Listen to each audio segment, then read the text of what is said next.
विकराल अपनी सारी शक्तियाँ खोकर अपने ऑफिस में आकर बैठे होते हैं और बहुत ही परेशान होते हैं।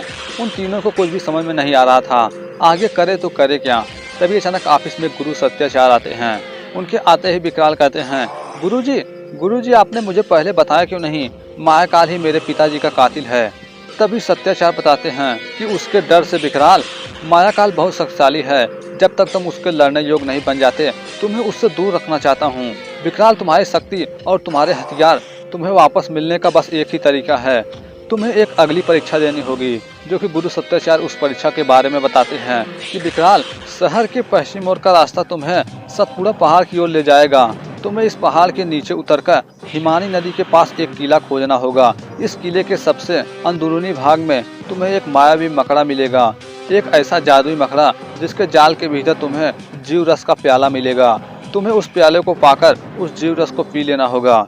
उससे या तो तुम्हारी मौत होगी या फिर तुम्हारी शक्तियाँ वापस आ जाएंगी, ताकि तुम मायाकाल का मुकाबला कर सको। उसके बाद विकराल देर न करते हुए कैप्टन और गबरू के साथ उस पहाड़ी को पार करते हुए उस झरने वाले दरवाजे के पास पहुंच जाते हैं। तभी उस झरने वाले दरवाजे के सामने कोई प्रकट होता है। तभी विकराल के पूछने पर वह बताता है कि हर जादू झरने का एक रखवाला होता है और मैं हूँ इस मायावी मकड़ी का रखवाला। तभी विकराल कहते हैं, इसका मतलब तुम भी 3 सवाल पूछोगे? तो पूछ लो। तभी वो कहता है कि मैं तुमसे कुछ नहीं पूछूंगा, क्योंकि मेरा नाम सत्यवचन है, तुम्हारे गुरु सत्याचार का मित्र।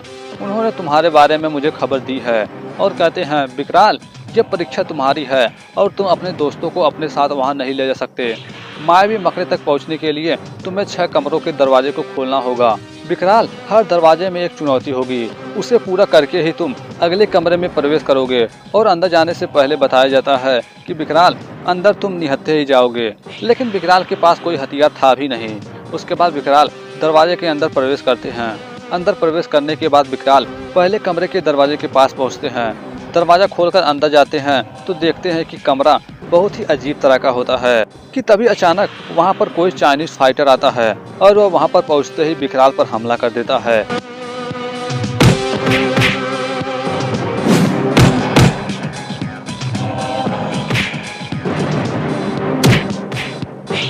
विकराल और उनके बीच लड़ाई हो रही होती है कि तभी लड़ाई के बीच में कि वह किसी हथियार से विकराल पर वार करता है।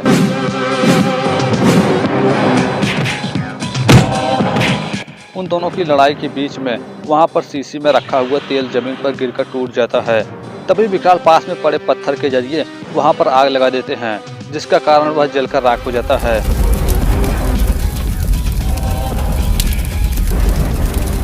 इस तरह वह फाइटर मारा जाता है। उसके मरने के बाद विकराल उसका हथियार लेकर दूसरे दरवाजे की तरफ जाने के लिए निकल पड़ते हैं और आखिरकार विकराल दूसरे दरवाजे के अंदर भी प्रवेश कर जाते हैं। अंदर जाने के बाद विकराल किसी पुस्तकालय जैसे कमरे में पहुंचते हैं, जहां पर चारों तरफ किताबें ही किताबें होती हैं। उसके बाद विकराल उस पुस्तकालय के चारों तरफ देखते हैं तो पाते हैं कि उस लाइब्रेरी में कोई नहीं होता। तभी अचानक विकराल को कोई तीसरा दरवाजा देखने को मिलता है, लेकिन वह दरवाजा बंद होता है, जो कि उसकी चाबी विकराल को ढूंढनी होती है। तभी अचानक वहाँ पर कोई दिखता है और वो बोलता है, चाबी इन्हीं किताबों में छुपी हुई है। इतना कहकर वह वहाँ से गायब हो जाता है। तभी विकराल चाबी को ढूंढ रहे होते हैं कि उस लाइब्रेरी में कोई किताब अपने आप निकलता है।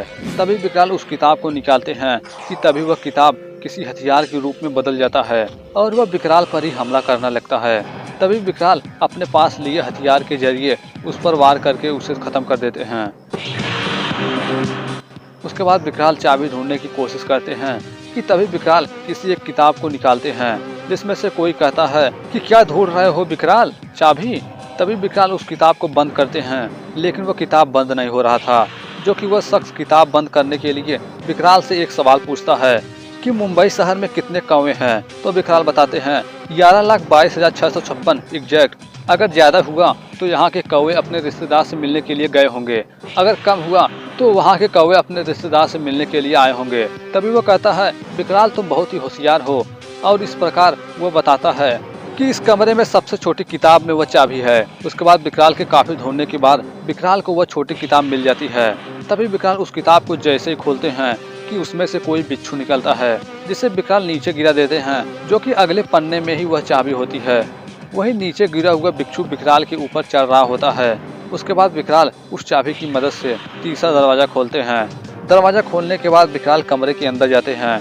वहीं बाहर कैप्टन यही कह रहे होते हैं कि काश विकराल अपने मकसद में कामयाब हो जाए तो हम आराम से मायाकाल से टक्कर ले सकते हैं, लिली को बचा सकते हैं। तभी गबरू कहता है, हे लिली को बचाना तेरा काम नहीं है, मैं बचाऊंगा लिली को।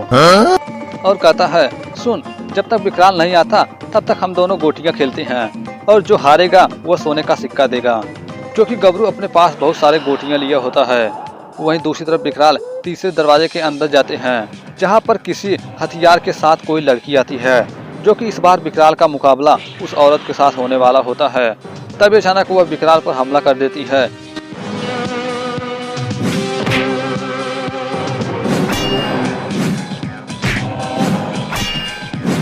तभी विकराल और उन दोनों के बीच लड़ाई होती है और इसी लड़ाई के बीच में विकराल उसके ऊपर अपने पास लिए बिच्छू को उसके ऊपर फेंक देते हैं और इसी का मौका देखकर विकराल उसे किसी धारदार चीज पर गिरा देते हैं, जिससे वह औरत मारी जाती है। इसके साथ ही विकराल के सामने वह चौथा दरवाजा भी खुलता है और आखिरकार विकराल चौथे दरवाजे के अंदर प्रवेश कर जाते हैं। वहीं दूसरी तरफ गबरू कैप्टन के साथ गोटियां खेल रहा होता है, जो कि गबरू एक एक करके कैप्टन को हराता जा रहा था और कैप्टन धीरे धीरे करके सोने का सिक्का भी उसे देते जा रहे थे। वहीं दूसरी तरफ विकराल कमरा नंबर 4 के अंदर पहुंच चुके होते हैं, जो कि वह कमरा किसी शतरंज के खेल के जैसा होता है। तभी वहां पर आवाज आती है कि विकराल, इस खेल में सफेद प्यादों को हराकर ही तुम आगे बढ़ पाओगे, जो कि दोनों तरफ एक एक राजा एक एक रानी होती है, साथ ही उनकी सेना भी, जिसे विकराल को हराना होता है। तभी अचानक सफेद प्यादे के सिपाही विकराल के सामने आकर विकराल पर हमला कर देते हैं, लेकिन विकराल अंत में उन दोनों को हरा देते हैं और खेल को जीत लेते हैं और फिर विकराल आगे बढ़ते हैं। वहीं गबरू कैप्टन का सारा सोना का सिक्का कैप्टन से जीत रहा होता है और यह सब खेल होते हुए सत्य वचन भी देख रहे होते हैं। वहीं दूसरी तरफ विकराल 5वें दरवाजे के पास पहुंच जाते हैं और आखिरकार विकराल उस कमरे के अंदर प्रवेश कर जाते हैं। अंदर जाने पर पाते हैं कि वहां पर चारों तरफ सिर्फ रोने की आवाज ही सुनाई दे रही थी, जो कि वहां पर कोई छोटा लड़का भी बैठा होता है, जो कि वह भी रो रहा होता है। तभी विकराल उस बच्चे के पास जाते हैं और पूछते हैं कि बेटा कौन हो तुम और रो क्यों रहे हो। तभी वह लड़का बताता है कि अंकल, मैं तो हमेशा से ही रोता आया हूँ। तभी वहाँ पर विकराल को बताया जाता है कि विकराल, अगर इस द्वार को पार करना है तो तुम्हें इस बच्चे को हंसाना होगा। तभी वह लड़का कहता है, अंकल, आज तक मुझे किसी ने नहीं हंसाया। तभी विकराल कहते हैं, इसमें कौन सी बड़ी बात है। तभी विकराल काफी समय उसे हंसाने की कोशिश करते हैं, लेकिन वह बच्चा हंसने का नाम नहीं ले रहा था और रोता ही जा रहा था कि तभी अचानक उस कमरे का दरवाजा अपने आप एक दूसरे के पास आने लगता है। दोनों दरवाजे सटने लगते हैं, लेकिन उस बच्चे का रोना बंद नहीं हो रहा था। तभी विकराल उस दरवाजे को बढ़ने से रोकने की कोशिश करते हैं, लेकिन वह बच्चा रोता ही जा रहा था। तभी अचानक विकराल के जेब से कोई तस्वीर गिरता है, जिसे देखकर वह बच्चा जोर जोर से हंसने लगता है, जिसके कारण वह दीवार आगे बढ़ना रुक जाता है। तभी विकराल देखते हैं तो पाते हैं कि वह तस्वीर किसी और का नहीं बल्कि गबरू का ही था, जिसे देखकर वह बच्चा हंस रहा था। वहीं दूसरी तरफ गबरू कैप्टन का सारा सोना जीतने के बाद बहुत खुश होता है। वहीं दूसरी तरफ वह लड़का गबरू का तस्वीर ले लेता है और उसके बदले में विकराल किसी बॉल का गिफ्ट देता है। उसके बाद विकराल आगे बढ़ते हैं अपने छठे दरवाजे की तरफ, जो कि वह दरवाजा मायावी मकड़े का दरवाजा होता है। उसके बाद विकराल उस आखिरी छठे दरवाजे के अंदर प्रवेश करते हैं। अंदर जाने के बाद विकराल देखते हैं तो वह कमरा बहुत ही डरावना होता है और वहाँ पर हर जगह मकड़ी के जाले होते हैं, जो कि विकराल अपने सामने देखते हैं कि उनके सामने वह जीव रस का प्याला भी होता है, जिसको हासिल करने के लिए विकराल यहाँ तक आए थे। तभी विकराल उसे हासिल करने के लिए जैसे ही आगे बढ़ते हैं कि वे आगे देखते हैं कि वहाँ पर कोई बहुत बड़ा मकड़ी होता है। तभी विकराल जैसे ही उस मकड़ी के जाल को हटाकर जीव रस के प्याले को हासिल करने वाले होते हैं कि अचानक विकराल का हाथ मकड़ी के जाल में फंस जाता है। तभी अचानक वह मकड़ी भी विकराल को चोट पहुंचाने के लिए विकराल की तरफ बढ़ने लगता है। तभी अचानक विकराल उस पर वार करके उस मकड़ी को खत्म कर देते हैं, जिसके कारण वहां पर आग लग जाती है और साथ ही वह मकड़ी का जाल भी जल जाता है और आखिरकार विकराल जीव रस के प्याले तक पहुंच ही जाते हैं और उसे हासिल भी कर लेते हैं कि वहां पर कोई दूसरा मकड़ी आकर विकराल को रोकता है, लेकिन अंत में विकराल उसे भी खत्म कर देते हैं और उस जीव रस के प्याले को वहां से उठा लेते हैं। उसके बाद विकराल को वहां से बाहर निकलने का रास्ता भी उनके सामने खुल जाता है वहीं दूसरी तरफ गबरू कैप्टन को हराकर सारा सोने का सिक्का कैप्टन से ले लिया होता है। तभी कैप्टन कहते हैं कि गबरू, ये विकराल अभी तक आया क्यों नहीं। तभी अचानक उन्हें विकराल की आवाज़ सुनाई देती है। तभी कैप्टन देखते हैं कि विकराल उनके पीछे की तरफ से आ रहे होते हैं। तभी उस दरवाजे का सेवक कहता है, वह विकराल मान गया, जो हजारों सालों तक कोई नहीं कर पाया वह तुमने अकेले कर दिखाया। तभी विकराल की नज़र गबरू के गोटियों पर पड़ती है कि विकराल कहते हैं कि मैंने कितनी बार कहा है जुआ खेलना बंद कर दे, लेकिन फिर भी तू बाज नहीं आएगा। चल कैप्टन का जितना भी सोना था वापस कर दे।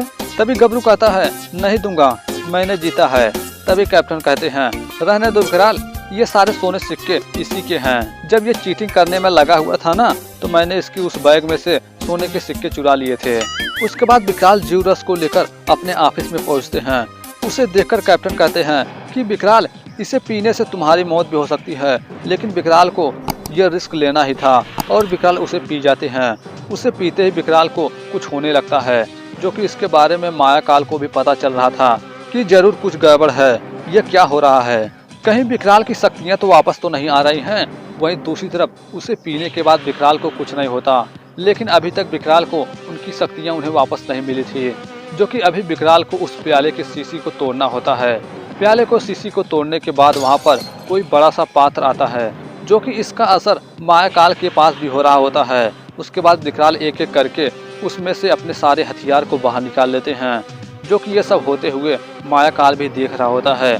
और आखिरकार विकराल को उनकी सारी शक्तियाँ, उनका सारा हथियार उन्हें वापस मिल जाता है। और विकराल कहते हैं, मायाकाल, मैं आ रहा हूँ।